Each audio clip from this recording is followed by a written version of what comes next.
There was one woman who had COPD and pulmonary hypertension, and she had been on oxygen for 5 years, and her oxygen never got above 90 with the oxygen tube on. So she was mostly in the 80s with her oxygen tube, which is, it doesn't feel good. She's kind of housebound for that reason. And, with a short command, her lungs instantly were healed and opened, and she started taking breaths, and she kept laughing and was so surprised and shocked because she hadn't breathed like this for 5 years.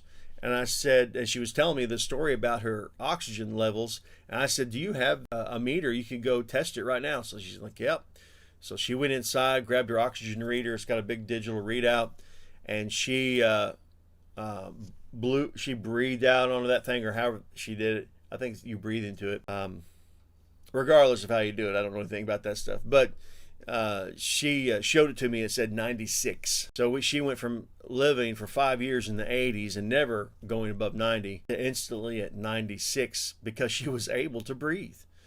So many testimonies, and we try to catalog all of these and try to keep track of them, but there's just too many. And some things have become so common that we don't even report them anymore, So, but this is who we are. This is what we're doing. And why? Why is this happening? It's not because God looked over the balcony of heaven and decided that we deserved it, or that we had, it was our time, or he's going to move sovereignly in our ministry. None of that.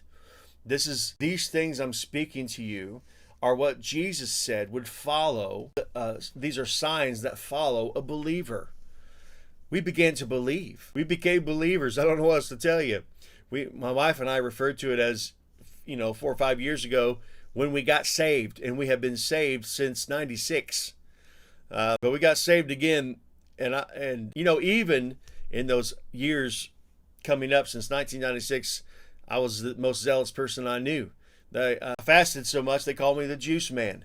But what I didn't have is the ability to ignore the fear of man. What I didn't have was the truth.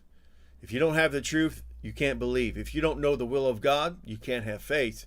And now we've got it sorted out finally and are growing in it and have got some great big goals and some great big things that we know that we are supposed to do because we are sons.